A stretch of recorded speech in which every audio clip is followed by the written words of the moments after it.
say, Shabasi, so familiar, so many times we've seen it. Barzal stops, feeds it, score! It's Horvat in overtime. Ahoy, mateys! Welcome to the Isle Ship Podcast. We are at our mid-season special right now. We're talking about Barzal, we're talking about Bo Horvat, we're talking about Sorokin, and the players that we love. We are here with a special guest today, Isles Den on Twitter, Mr. Jack. Hello, sir. How are you doing? Doing well. Thank you guys for having me on today. Of course. We're here, as always, with Brandon Gaines, Eric, and Mike Dino Dangle. All right, Eric, lead us in. All right, so for our first topic tonight, we have, give me your first half Schaefer takes. Good. I mean, there's no bad, there's no ugly, there's only good. Yeah. But I want to hear your best thought on Schaefer. And Jack, since you're the guest, let's start with you, buddy. Yeah, I mean, with Schaefer, it's like, I don't even know if there's words to describe this kid's play so far. I think we could all agree we've never quite seen a player of this magnitude. We're having conversations we've never had before, using words we've never used before, generational. This is a real star.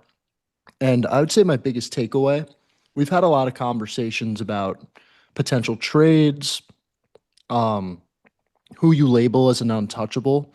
This kid is truly an untouchable, and there's very few of them in the NHL. I can't think of one trade package you would give him up for, so that is realistic. So I guess that's my takeaway so far. That's good stuff. Just so you know, all of you land lovers have a 2-minute timer on all these topics. Jack, you can talk for as long as you want, but the rest of them, we let them go. They'll go on forever.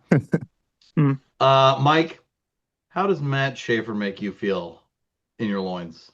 Before I go into it, I just want to say Jack is from the Isles House podcast. You should listen to the latest episode because he goes on like a 20-minute rant about the current state of the team, and obviously Schaefer's included in that. So more content there. But I have something easy to add to it before Brandon and John get into it.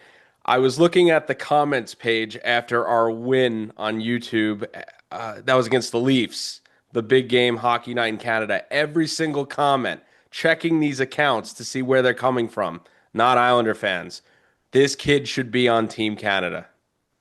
General consensus of most of the comments. These are fans from across the league. He's 18 years old. Giving the Islanders reach beyond what they normally would. That's an interesting thought. Brandon, what do you think, buddy? Well, before, all right, I got 2 minutes to talk about this. I'm going to keep it condensed as much as possible. So before the season began, I thought that Schaefer should have went to college, and boy, the hell has he shut me up in the first half of the season. He's I'm going to call it spade for spade. That dude is saving Patrick Waugh's ass right now because 100%. of how he is playing. Like it's not just the speed, it's the awareness in his own end. Listen, people always like, oh, you got speed, you're such a great puck moving defenseman. It's more than that. It's how he is in his own end as well.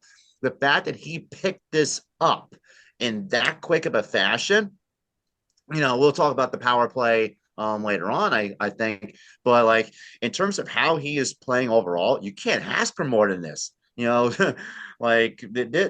we're feeling about Schaefer is miles better in 42 games than the Ranger fans have felt under 4 to 5 years of Kakko and Lafreniere, thanks to lottery luck. We got the best of the lottery luck. Yeah. John was at the money line. He mentioned it. Might have been. John, talk to me about Matt Schaefer. Okay. So everyone has spoken about how good he is, and I agree with all of those takes. But I do want to give a personal anecdote here. Now, there are certain athletes in every sport that kind of transcend the sport, where you can look at them and go, oh, this guy's clearly better than everybody else, regardless of how well you understand the sport. Last Saturday, I took friends of mine to the Isles Leafs game. Every year we do a my friends who are not super into hockey, but just want to go out for a nice night out. I take them to a hockey game. We go have fun. I picked the Leafs game because I kind of expected it to be pretty raucous atmosphere, pretty fun. To a person, every single one of them do not. This is like their second or third game. They don't understand hockey at all. They don't watch it. They all looked at me and they went, "This kid's fantastic. He is clearly better than everyone else. We are all hockey fans now because of him. We want to go to Islander games specifically to watch this guy. He is so good that he is making people that aren't even fans of the sport fans of him." It's true. I literally had this conversation with my girlfriend, a girl that she works with, who was dating a Rangers fan and now isn't, wants to get Islanders tickets for us all to go because she wants to see this kid live. And my own personal story, I just recently rewatched The Last Dance, and that first episode when they're talking about MJ coming out of college and being such this huge inspiration to Chicago sports and this savior, and like I can't help but like That's what it feels like. Yeah. hide my face from it because I don't want to jinx it but he really is. He is superlative in every sense of the word. He is just, Jack said it best. There aren't words to describe. It's insane what he's doing. It's certainly not in Niles country. There aren't. All right. For our next topic, one of our early season podcasts was an episode that revolved around the question, is Ilya Sorokin cooked? And I would like to just say that in that podcast, because Phil was too chicken to come on and talk about it, I had to play devil's advocate and pretend like I'm not a fan of Ilya Sorokin. Yeah. I would like to say that all of you were in the right. Ilya Sorokin is very clearly not cooked. Mike, he's your boy. I'm gonna let you start talking about him. What is going on with Ilya Sorokin? What happened? Talk to me. Honestly, I'm probably going to let you guys talk about him because, in my opinion, I just think Pelech and Schaefer have really helped him this season. I think, honestly, like Pelech's playing. People said it last year at times. I didn't really see it. And they said it even the year before. I didn't see it. This is the closest I've seen Adam Pelech playing to how he did in like 2021. I think he has been phenomenal. Oh, maybe Brandon said it. He's really making it like, but honestly, it's just absolutely incredible to watch. I mean, between Schaefer and Pelech, they both eat up like nearly 50 minutes of the game. And I feel like when you're stopping pucks from just immediately dying in front of the net and allowing him to actually get back in position and make some of these saves, he's just going to look a lot better. I think it's really going to help his numbers. And like I said, he has these stretches where he's bad, but they're so few and far in between, and the rest are just what average goalies do, that like if the defense can just play half decent sometimes, and I understand it's not consistent, but he's going to look great. And I feel like the bounce back was so easy when you have those two on the ice almost all the time. So you guys can let me know what you think though. So are you saying they miss Alexander Romanov? Is that what you're saying?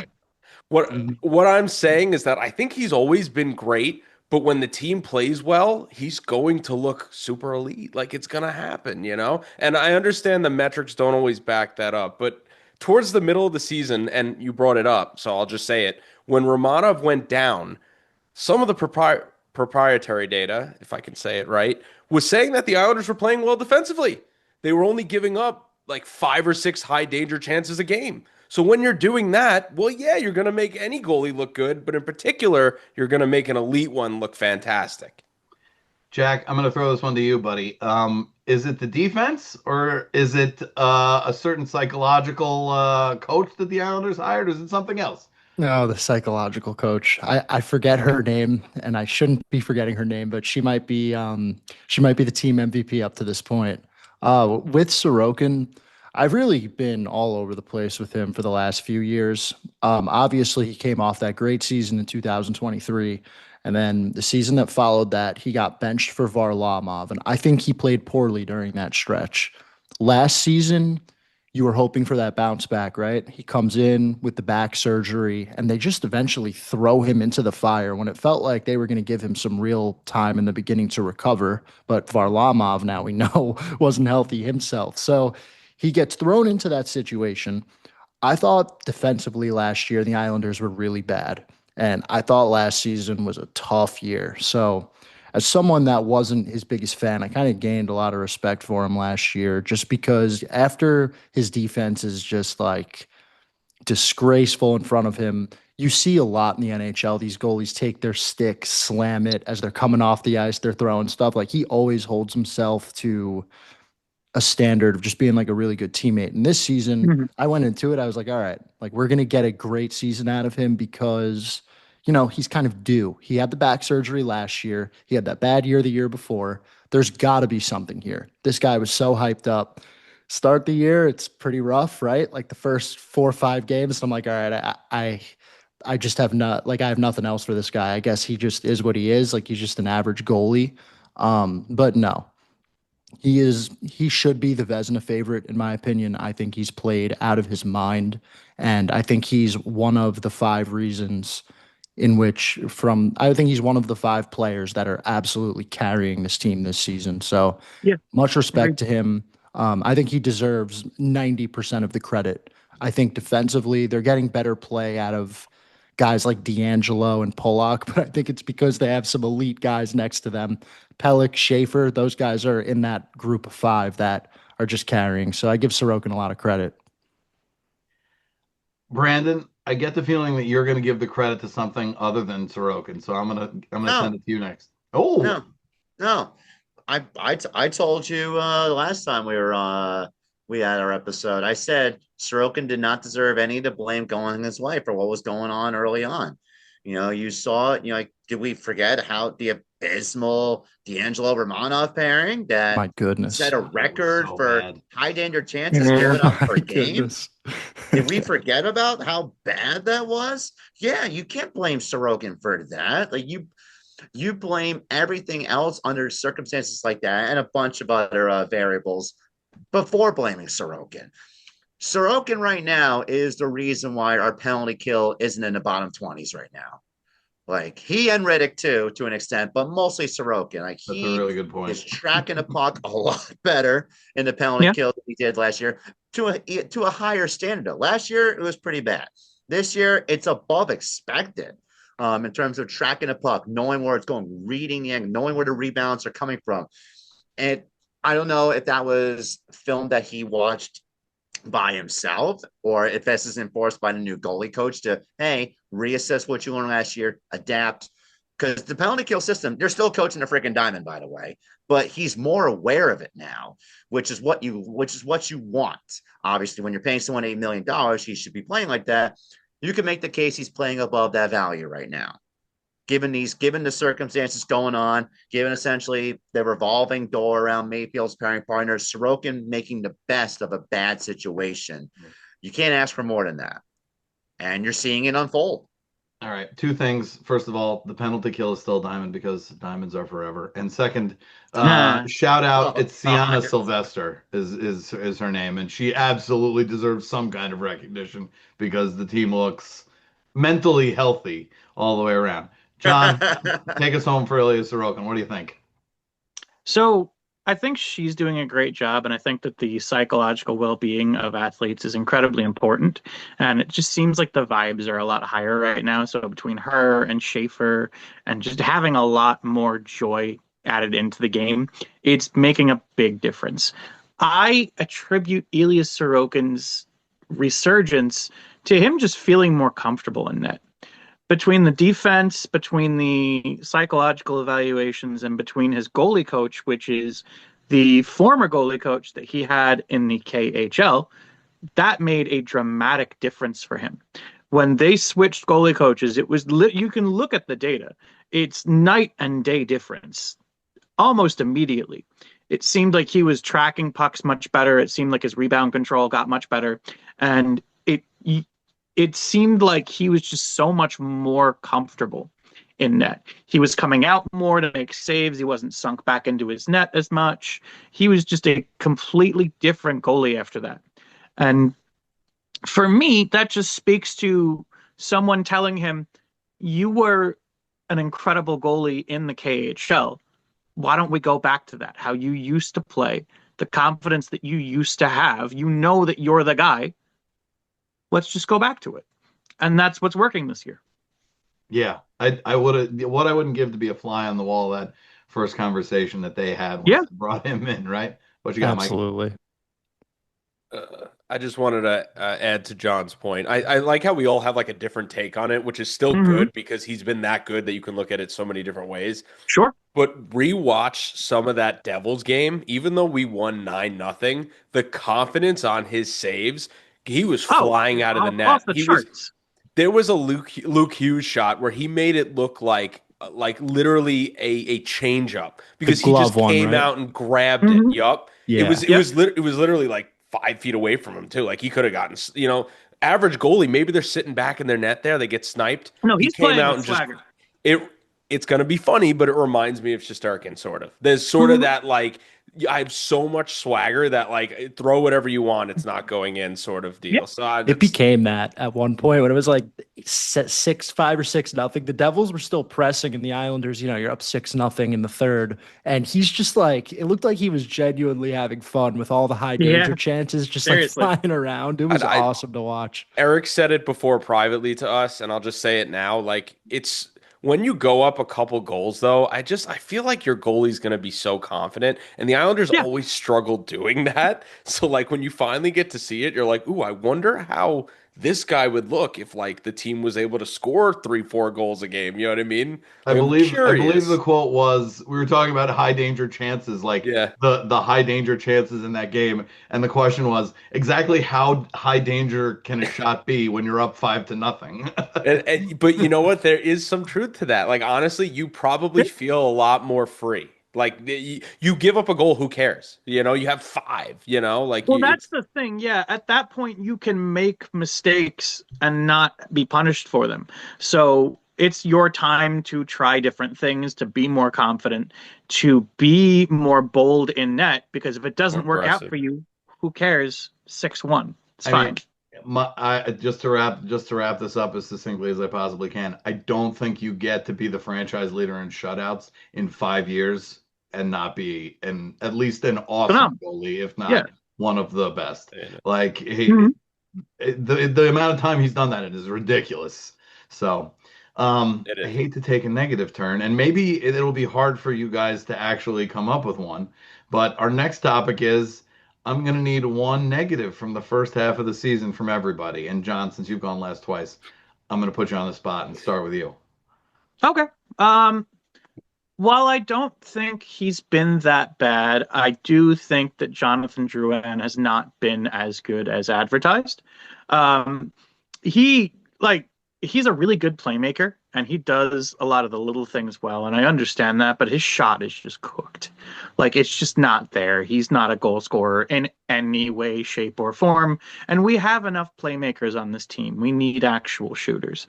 So for what it's worth, he's not bad. I'm not saying trade him, get him off the team, healthy scratch, whatever. But he's not the player that I thought he was going to be, or that I was hoping he was going to be. That was a good one.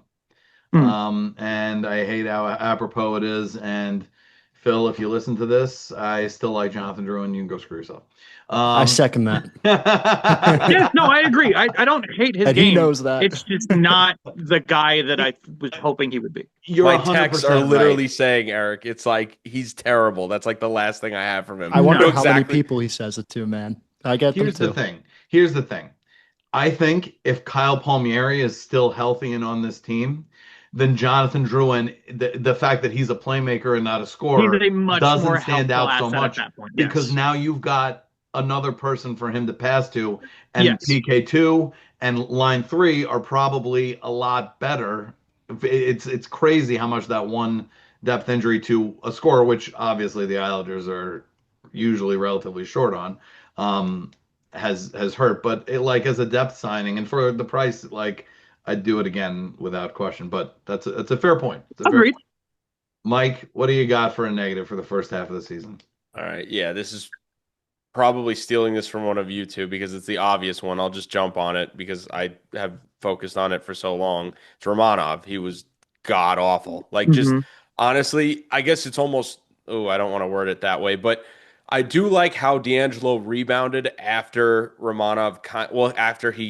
Romanov got hurt when they got separated. I thought D'Angelo was actually starting to play a lot better. He's certainly moving his feet a lot more. He looked more confident, taking shots, actually producing to some extent. Um, just with Romanov, I like the guy. I own his jersey. I hope he rebounds next season. But in his last like 5, 6, 7 games, Jack, I think was at one of them. He was getting outchanced like 5-1 Yeah. and outshot 3-4-1. And like even if you're like strong in the corners or you're able to be tough or good in front of the net or whatever, those are like Eric Goodbranson numbers. Like if you remember from years ago, just a guy who can't do anything well and somehow gets paid. I mean, it blows my mind. But that's a really good example to use before I move on to the next person. Is Torts was able to kind of fix Goodbranson a little bit and make him actually decent.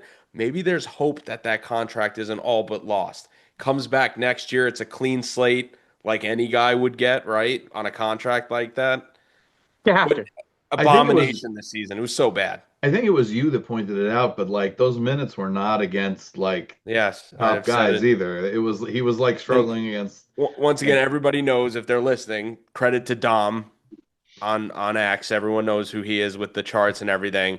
Is I asked him right away. I'm like, listen, I don't think he's playing top competition. You want to go look that up for me? He drops it. His average guy he's going against is like Gergen, Zemgus Gergensons, like those type of players. Very sheltered minutes. Yeah, like literally the sort of guys that you'd expect Schaefer to be up against. You know what I mean? Yeah. Meanwhile, Schaefer's up against like Draisaitl and stuff. You know what I mean? Like he's getting all the tough minutes, and that's why I thought it was so bizarre that like there was like almost a little bit of a narrative push that he was rebounding, but I don't think he was getting better. If anything, I think he was getting worse. Mike, you But can't play against Draisaitl. Holmstrom's on this team. They're the same team. They can't. listen, he's been good the last month. He would have He been has a been. great answer if he He's wasn't been better. good. Yeah. Yeah. He heard So you. Brandon, give me a negative about the first half of the season, buddy. Let's let Jack go first. I was gonna let him bring up the rear. A negative for me, I would No, say, give him more All the right, spotlight. Let me finish it off. All right. I would say a negative. Romanov was a negative. There's no other way to spin it. Mhm. I'm gonna kind of give like a. It's tough to find the negatives when you're winning, like at the clip they are. But I guess I'll sure. go with like the coaching decisions and lineup deployment. I really do not like the Cizikas, McLean, and Gatcombe line. They were all right, Brandon's Their now minutes- regretting letting you go first, by the way. those I'm minutes not were- regretting it one bit. No, He's those- just going to echo all of these sentiments. No, I'm not going to go into everything he is. I'm just going to give a take. Like the fourth Mhm. line fascination within this fan base and how it compares to around the entire NHL. It's really starting to piss me off. Like Martin Cizikas and Clutterbuck were an awesome line for so many years, but that's not going to get replicated. And it's like, this is a team that struggles to score goals at a consistent rate. Yeah, They it's went also what? not the modern day NHL. You need 4 lines to be able to score. Exactly. So if you're the Colorado Avalanche and you just need an energy line, a fourth line to sure. go out there, Sure. shut down some guys, lay some hits, that's awesome. But for the New York Islanders to have Kyle McLean, Marcus Gatcombe, and Casey Cizikas occupying this fourth line on a regular basis, it's just not good enough. And it bothers me too because there's guys in Bridgeport that have been down there a long time that are trying to get to the next step of their development. And I just don't see a valid reason for having Kyle McLean given a million opportunities before a guy like Maggio who's having a career season in the AHL. Look, he might not be a good player, and I haven't watched him play all that much, but why not give him a chance? We're literally getting nothing from this line half the time. And the second part of that is Kyle McLean goes from the press box to defending a lead against Marchenko and Voronkov and those boys late in the third period. It is just insane. Romanov and Mayfield were a defensive pair out on the ice against the Devils at the end of the game. They started overtime with Drouin, Heineman, and Polak. Like, Yeah, that makes no sense. are That you should never like? happen. That's my point. Mhm. Nothing else needs to be said. There's an extent to which I wonder if some of it's experimentation to a certain degree. Like, doesn't it have to be? And then also to your point, the question of Could they replicate the best fourth line in hockey if they want? If they wanted to, should they? Should we even be trying to do that? Should we have been doing it in the first place? Let me- Yeah. Can I What you got, piggyback Mike? off him real quick before we go to Brandon? Yeah. Cool, Eric, because I feel like we have time. To Jack's point, because I had these discussions with people that are big into the fourth line. What baffles me is we'll bring up something like the Panthers, and I'm like, okay, but like they don't hit like them. They definitely don't forecheck like them. They don't bring that sort of energy. It's Even Gatcombe. if they did, though, the Panthers have people that can Yes, score on every other line. that If you was my want to next create point. a forecheck line, that's totally fine. You need Agreed. people to score after that forecheck when you have that puck possession. My next point and why it kind of reaffirms what Jack is saying is they went a month not able to score more than 2 goals. Yeah. If they did not have the goaltending that they do, they're probably out of a playoff spot right now. And I don't even think that's bold to say. I think it's reality. The East has been really good the last month. Yeah. Like we're 3 points of being out of a playoff spot, I think, or 4. That's Yeah. crazy. So They've they're been insane. winning every game. All That right. also in a season where Matthew Darsh has said how many thousands of times that like we're evaluating, we're looking to see what we have with this team. Like Well, he's been quiet lately, so you would think, no, Steph mentioned it today in the Elmonters I piece will about say, I the trade think deadline. that In the Well, piece about the there trade was a deadline, gap. they There was a gap between comment that. he reiterated, made we're looking to today see what does we not have. leave me with as much hope as it does everyone else.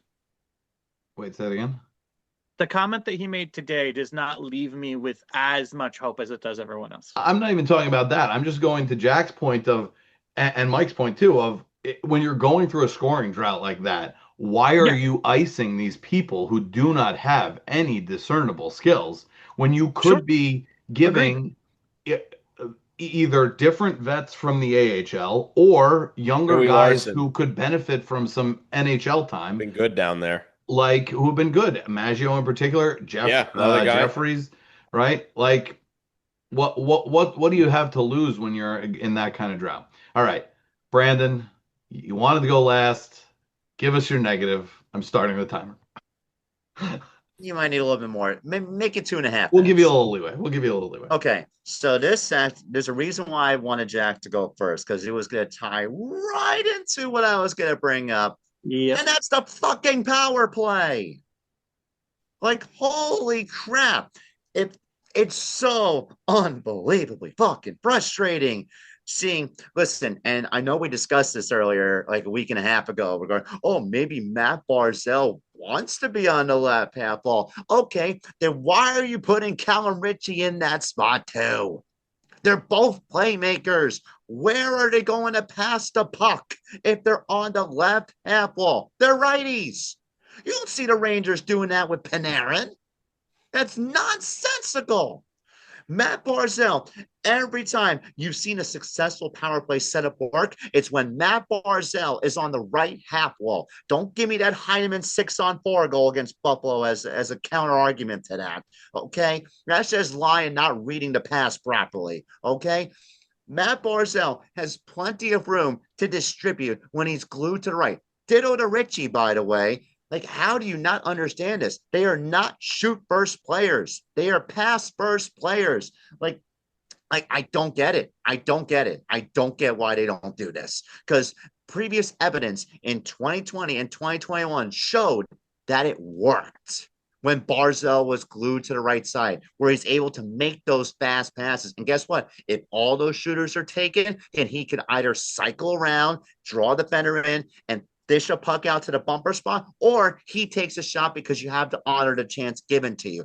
But they don't use him properly. They don't use him, and they don't use Ritchie either. Listen, I have my skepticism about Ritchie long term, but you have to use these playmakers properly.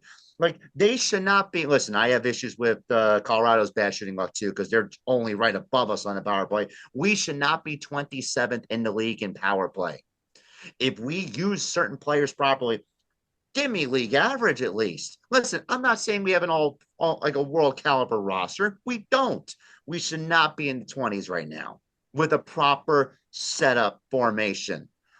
We shouldn't be. Like it's cost us games, and I'm so sick and tired of these coaches, whether it's Juan Bennett or Juan McClain, rolling the same dinky, stupid unit out Or there. Lou. Huh. Or Lou. But Lou's Honestly, not with the team anymore, so who cares? I It's the thought the same. It's power the same crap. play, the power play was one of the things that worked to start the season.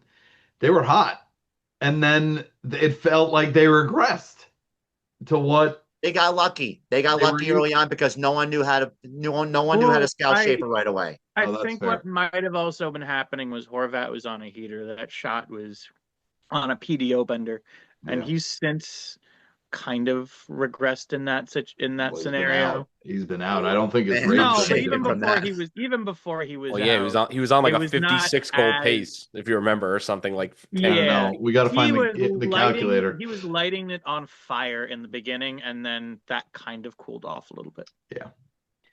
All right. All right. Now on a lighter note. Yay. All right. You know what? I'm just gonna throw it back to Brandon. Give me a positive for the first half. Well, I already said Sorokin, coming back to his 2022-23 self. Obviously Matthew Schaefer, who should be the Olympic squad, but you know what? It's kind of good that he's not because I got John Tavares PTSD and I don't want him on the team. Sorry. Yeah. I'm gonna be selfish. And if he is on a team, make him be your number 7 because I don't want my guys getting hurt. I don't want that happening again. Like little PTSD creeping in. Pellick has returned or close to his 2021 glory. Like whether or not they buy or sell, you sell Pellick, you're getting 3 firsts for that motherfucker out there. All right. This dude is a brick wall in his own end. And he's literally carrying D'Angelo on his back game in and game out. Like, spoiler alert, that should be your deadline target, by the way. Like, he has been phenomenal in his own end. Yes, is he driving as much offense as he did back in 2019-20? No, but in his own end, lights out. I was Like gonna say I thought he's looked good in the offensive end too. He's had some Sure. he's 3 had goals. some forays into the deep into the ozone where I've been like, oh my God. Look at him behind the net. What is going on? And like handling the puck too. So all right, I'll take Adam Johnson the positive. Schaefer, surprisingly Barzell without Horvat. No, one Sorokin positive. returns. Don't take everybody's positives. John, I'm not using the mute button. John, give me. Oh wait, did John? Oh no, he was just That's being on you. stoic. I'm John, give me a positive from the first half. Okay. So there are a lot of players that have been named. I'm going to try to stick to people that haven't been named so far because I feel like there's a lot of positives that we could go around with. Emil Heineman, for the amount of money that he makes. I know, I can see you're very happy, Eric. The amount of money he makes and what we expected from him, he has been nothing short of fantastic. Everything we could have wanted, we've gotten from him. He is a good all-around hockey player. He has a complete game, and he can score. He is more of a goal scorer than we were expecting. He already has above his, I believe he already has above his season average in goals. His career high. He is pacing. Yeah, he has a career high in goals already. Okay. He's pacing towards over 20 goals. That's fantastic for a guy making $1 million. You can't ask for more. And Callum Ritchie is looking like a hockey player. Like he's looking like a stud in front of our eyes, and I think he is exactly what we want him to be. The over-under on goals from our preseason pod for Heineman was 15. I think he's at 12 now. It's great. So it's looking good. All you could ask. All right, Jack. What do you got for a positive from the first half? One positive for me is David Riddick. Yes. I got to be honest with you guys. I've watched a lot of hockey around the league the last several years, and this guy had not impressed me one time. In fact, I was like, I'm glad he's not on my team. And what do you know? I get it. Darce signs him in the offseason, and I'm like, no way. This guy is going to be capable of handling like the load that Varlamov used to, but he has been absolutely stellar. I think with backup goalies, a reasonable expectation, just give me like a 900 close Yeah. to that. I'd agree. Keep the goals under. Don't give up more than 4. And he's lost some games, giving up 3 goals, even 2 goals. And it's like, guys, like this is your backup goalie, a true backup, and he has just been sensational. Like there aren't enough good things I have to say about David Riddick, and the team plays well in front of him. And even when they don't, he gives them a chance. It's something I really like about him. He'll give up a couple of softies, and then it's time for the shootout, and he'll make every save. I like the way he approaches the game, and I've been really, really surprised by it. So he, from a surprising standpoint and positive one, that is my answer. That's a solid positive. Not a shortage of positives, thank God for this team in the first half. Mike, give us one. Yeah, we've obviously gone through a lot of positives so far. My fandom is always tough because I'm always thinking a year or two ahead, and I guess a positive you can take from everything that's going on is I think this further pushes that we're an actual destination with how they're playing, how good Schaefer looks. If I'm a forward that's doing really well and really wants to take my career even further and, get, I don't know, 30, 40, guaranteed 30, 40, 50 goals, well, I want to play 20 minutes with Matthew Schaefer. You know what I mean? So I'm not saying a guy like Kyrou is the long-term answer or anything, but a first line talent is my point, right? Like that's what the Islanders desperately need, in my opinion, to be cup contenders. It's one of the pieces they need. Another Bo Horvat, Matt Barzal, maybe a guy that's better than both of them, if possible. I was really hoping we'd get Kaprizov. Obviously, that was like a pipe dream anyway. But who knows? Who knows if the trade's there or the opportunity's there. Now you have an 18-year-old generational superstar. This kid is phenomenal. And the fact he's doing, I mean, I guess that's the positive that you guys have already said, but the fact that he's doing what he's doing at 18 years old, we've never seen something like this, to be honest. I think this is better than Housley already, even though I wasn't really alive for that. I doubt it was like this. Like he's genuinely elite defensively and elite offensively at 18. And he's only going to get faster and better.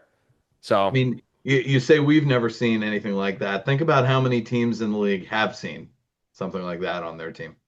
at 18 though, Not that many. like you're thinking like, oh, maybe Penguins fans. This is what Crosby was like. That's Yeah. the I only was thing I going to can say that the imagine. natural comp I can see is the Bruins with Bobby Orr, but outside of that, I really don't know. How many people were alive for that? Well, what is the point, right? Like it's absurd. And that's when there's only a forward comparison because there's never, you look at the funny analytics for this guy and like there's no comparison. You have like Darlene here and then Schaefer's like 100 yards up. Like it's not even remotely comparable. He passed Darlene, I think, a couple games ago already in goals on the power play. Like it's absurd. I mean, it was a good situation for him to fall into and a bad one because they don't score many goals. But yeah, I would say it's Schaefer and the opportunity in the future to win a Stanley Cup. The last thing I'd add as the positive is just that what seems to be an infectious good attitude from that kid. Like, and He's just a good kid. Yeah. Just overall outlook. Because you could get a person who's exceedingly talented and has every right in the world to be like a jerk. Yeah. Playing with people who can't necessarily skate or handle or do stuff as well as he does. Yeah. But he does not seem to have an like insincere or not nice bone in his body. And it really is a joy to behold. Okay. So for the final couple minutes here, we're gonna do some quick fire. I'm gonna give it to each of you. It's gonna be yes, no, maybe, and then I may or may not ask a follow-up question depending on your answers. And then I have one last trivia question. It's not really a trivia. It's a funny fact. Okay. It's a Okay, you wanna fact do more trivia than a first? trivia question. You want me to do that real quick? Yeah, let's do trivia first. Now, if I have this correct, might be a little bit off, but not far off. It's just kind of like it's like a yes or no sort of thing. Or who do you think had the higher save percentage in the KHL at 22 years old right now? Is it Gamzin or Sorokin? Well, based on based on how you're false? framing this, it's Gamzin. Yeah, you're correct. He's got a 933 right now. Wow. Wow. 3 shutouts on a team, by the way, that's not good. Sorokin was playing for a team that was eventually winning the championship. That team, if I'm correct, they've scratched Sprong for like 10 games. It's been a nightmare. How old is he? He's 22. He is literally a year or two away from being here. Wow.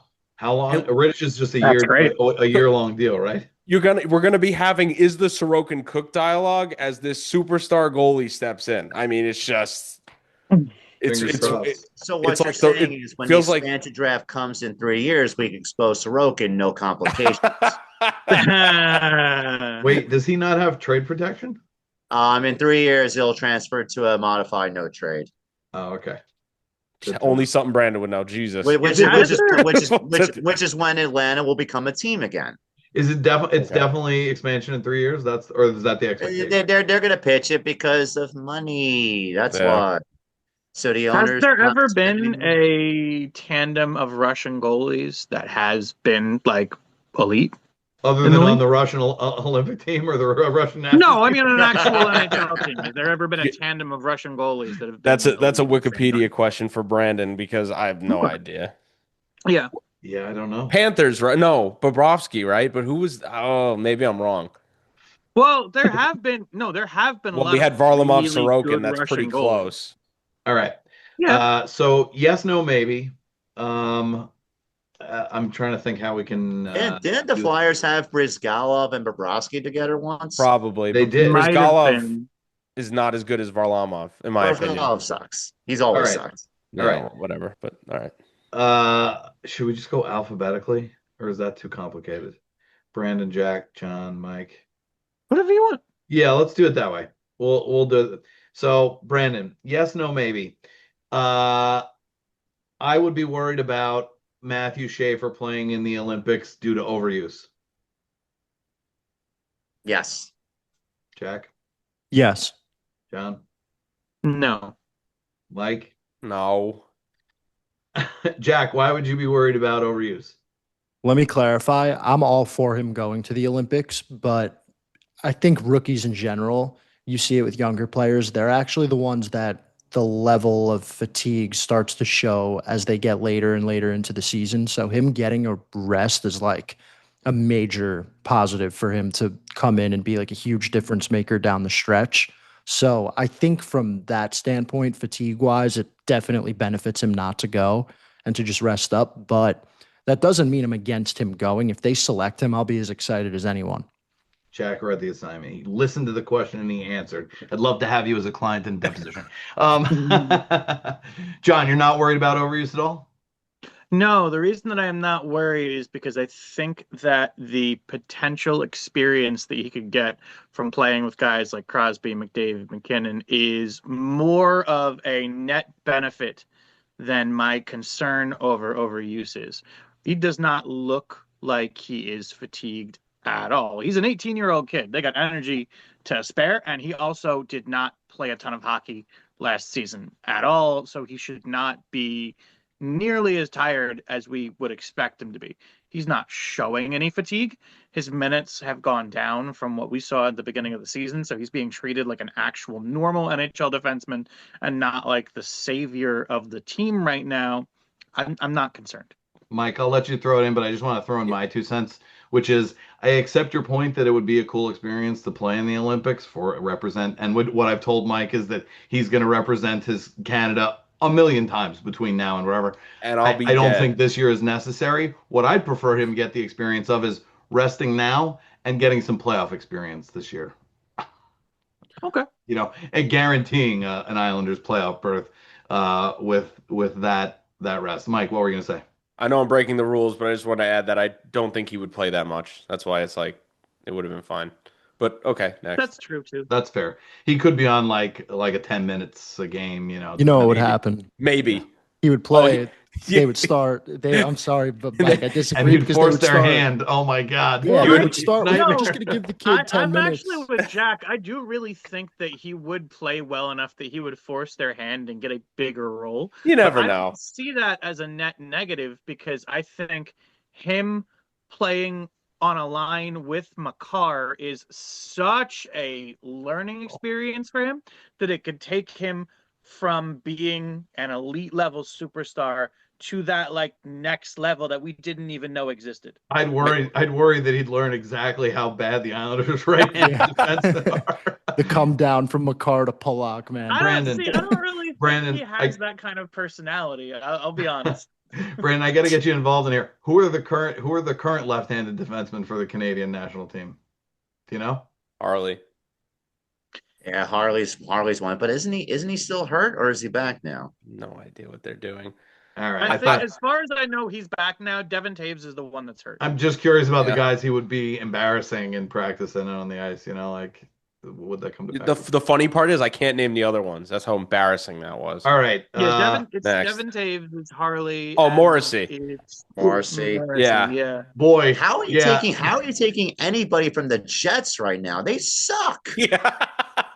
Yeah, they didn't Yeah. even make the playoffs. Holy Morrissey is crap, still have they good. I fallen like this Morrissey. year? Jack wants Rasmus Anderson. So do you actually, which is Listen, funny because Oh, you're jumping on. You're that jumping is- on Euler the should have that gotten is- 8 figures. that is benefiting I know from I playing on a made it. garbage team. Like he looks good because everyone on that team stinks. Okay. Awful. Disagree. All I right. have a love affair No, I with know you Steelers, guys do. but All right, if we I'm could gonna trade start for muting Morrissey, people. I would lose my shit. I'm gonna start muting. All right, Brandon.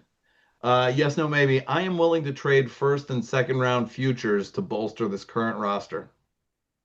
Yes. Jack? First and second round futures. No. John? No, but that's not a slight on the Islanders. It is because the Avalanche are disgusting. Mike? Maybe. Ooh, I can't believe he said There you maybe. I thought for sure that was a hard no. Brandon, why are you trading away our future? Because it depends on who's available. It all depends on who's available. Like, well, let me. Tell me, who on the Um, St. let- Louis Blues would you trade a first or second round pick for? Yeah, I wouldn't be trading for Jordan Kyrou. I'll tell you that much. It's over? The love Broberg. affair with Kyra is over? I never He liked didn't. He Kyrou. never I had the love told you. affair with Kyrie. That's not Kevin Liked Fiala. Kyrou. Mike loves Kyrou. All I right. want Robert Thomas, but they're not moving him. You'll have to give up an arm and a leg to get someone like him. All Yeah, right, that's so a guy I every- would. That's a guy I would. Long I term watch buys. Yeah, every but- single Blues game because they're my second favorite team. You guys do not want Kyrou. You do not want Kyrou at all. Yeah. Like the dude, listen, we can talk Okay, about how so get bad away he from was. that. Just stop. Get away from that. Who would you trade a first or second round for? Oh, Rasmus Anderson, if he comes into contract extension, 100%. I would too. 100%. Okay, He's Jackson not- on that. He- John? He's not in his 30s. He Mhm. just turned 29. He's a very good skating right-handed defenseman. He's How plays to at turn top 30? tier level. That is somebody who would complement Swedish? Pellet's game so much. All right, next. John. He would complement Adam Pellet's game really, really well. I'll give up Aitchison for him. I don't give a damn. I would I'll give give- up Aitchison for a lot of people. Mike, maybe? For the right man? For the right guy? Yeah, like I said, Kyrou I thought would be a good pick. I know Brandon watches him more than me, and that's fine. But like, you know, all of a sudden we're like, oh, Jonathan Drouin is actually okay, and then you watch Kyrou and you're like, oh, Jonathan Drouin actually sucks. Like that's literally what the difference would be. Like it'd be night and day. Kyrou with Barzell, ooh, would be fun. It reminds me of when I wanted Johnny Gaudreau, and I know Phil was like making fun of me the whole time during that sequence. But I'm like, dude, it's the Blue Jackets. They stink. Like they're awful. And then he started to look a lot better the next season. So I think him and Barzell would have been nuts with different lines, but like the transition game. All right. You don't think Brandon, and then you don't next think question. Kyrou's good in transition? I think that's his whole game. If I could Perfectly. interject, You have 10 Jordan seconds. Kyrou has less points than Jonathan Drouin. Yeah, well, the Okay, and the Wow. Blues are Way to and the drive Blue- the point home. Ooh. and all right. the Blues are going to be in the lottery. So All right. okay, next. Yes. Yes. No. Maybe. Isles will be over 500 on this upcoming seven game road trip. Brandon. What was the question? I'm so sorry. Islanders will be over 500 for the upcoming 7-game road trip. They get the Predators, and where are they going? They're going out west, right? Yeah. How many games? 5? 7. All right, they get Nashville. That's a loss because they haven't beaten Nashville since 2017. Sorry. They'll probably beat Calgary. It's yes. No. Yep. Maybe. Just vibes, man. Come on. Yes. All right, Jack. Maybe. All right, John. The vibes are high. Yes. Yes. John, I knew it was going to be yes. Mike. No. Okay. Jack, why maybe? You're asking a lot without Bo Horvat. There's 5 players on this team that absolutely carry the load, and he is one of them. So it's really as simple as that, right? Like it's not that complicated for me. Like when he is missing, there's no next man up for Bo Horvat. Like that. Yeah. That's it. Same goes for Barzell. Like they need both of them. Jack is inside my head right now. That is exactly the answer I was looking for. Mike, why are you saying no? Same reason? Yeah, no, I don't have anything to add. I mean, I think it's also that like goaltending does come back down to reality a little bit, and they've just been, I think, stealing a couple games. So I've been trying not to think about that, but that is a very real worry, Yeah. I think. Oh, And this would 100%. be the time to have it, right? Like Yeah. 7-game road trip is a long one. Yep. John, you're confident as always. Why? Because this team has shown us through the last 7-game road trip that they are the kind of team that shows up in insurmountable pressure. And so in situations where it becomes more difficult to win, when their backs are against the wall, when it seems like they're going to win less, they come to play. I am expecting the goaltending to stand up. I am expecting goals from Callum Ritchie. I'm expecting Matt Barzal to play better than he has the last few weeks, even though he's played at a high level. And over a point per game? I'm expecting them to go 5-2. Oh my God. John is just sunshine and roses. Yes, sir. All right. 2 more. Brandon, JG Pajot will be an Islander next year. Yes, no, maybe. Yes. Jack? No. John? No. Mike? Yes. Ooh, Jack, why don't you think so? Ooh. I just see Darsh trading him at the deadline. Wow. Simple as that. Wow. Oh my It's God. Cal Ritchie, I think, has shown a lot over the last couple months. You're going to have Barzell, Horvat, hopefully back. You're going to have 3 centers down the middle. I think they're going to feel comfortable going there. And let's be honest, I don't know what's going on with Pajot if he's injured right now, but he has not played his best hockey in about a month or 2. So when the team is seeing results with him not playing that well, I could see them moving him. That's a very good point. John, what were you? I was no. Who was the yes? Brandon was the yes, right? Yes. Why do you think so, Brandon?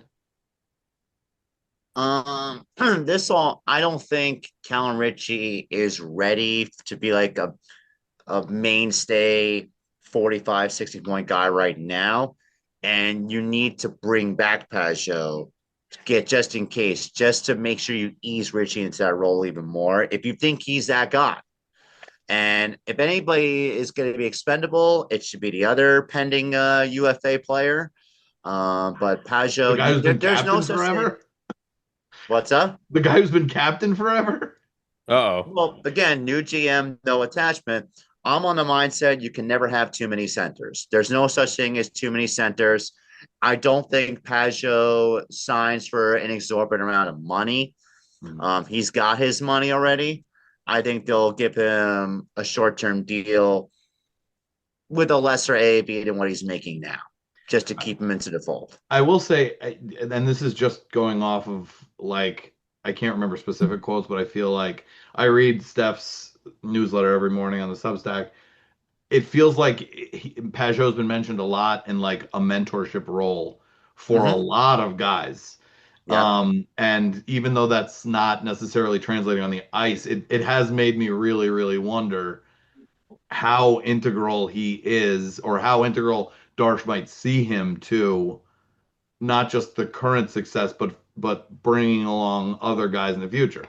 I mean, it's going to be crazy because you're going to have Engvall back next year and Palmieri back next year, assuming, and there's going to be just a glut. So it'll be interesting to see what happens. All right, final yes, no, maybe, because the game's about to start. I love the Islanders' new social media presence. Brandon, yes, no, maybe. Well, I don't have Twitter anymore. I haven't been able to see it. Sorry, I don't have it anymore. Jack. I like it. John. Yeah, it's fun. Yes. Mike. For what I've seen, yes. I'm am completely absorbed by it.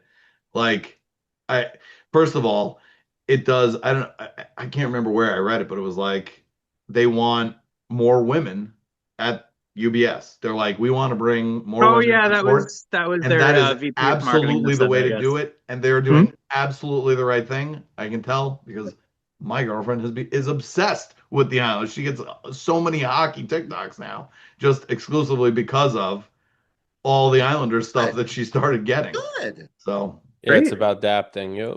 Yeah. like honestly, it makes me wonder how much participating in that feeds into like the good vibes around the team a little bit. Yeah, it's a cycle. It's a loop. Expand the core. Why not? Yeah. Yeah. They're also not. They don't go overboard like I think some other teams do. Like Oh, yeah. Carolina's, Vegas. They really- have fun without being cringe. Yeah. Yeah. Yes. Yeah, that's what that's what I'm impressed by with mean, them so far. But you know, we gotta hope it stays that way because we're not gonna like it if it goes too far the other way. No. I should also say It's true. it's easy to say that when you're doing well. Yes. A measure of a Yes. social media team and presence is how you keep it light when your team is losing badly game after game after game. Yeah, So, no, it's a lot easier to be fun after a win than a loss. hopefully we don't have to find out about that outside of it. Mhm. Anyways, that's all I have. If you guys want to add some extra stuff at the end, it's up to Thanks you. for doing this, Jack. We haven't done this since the beginning of the Yeah. season. It was very Appreciate important that it. we got one out. Yeah. Thank you, Yeah. boys, for having me. A lot of fun. Yeah. Glad.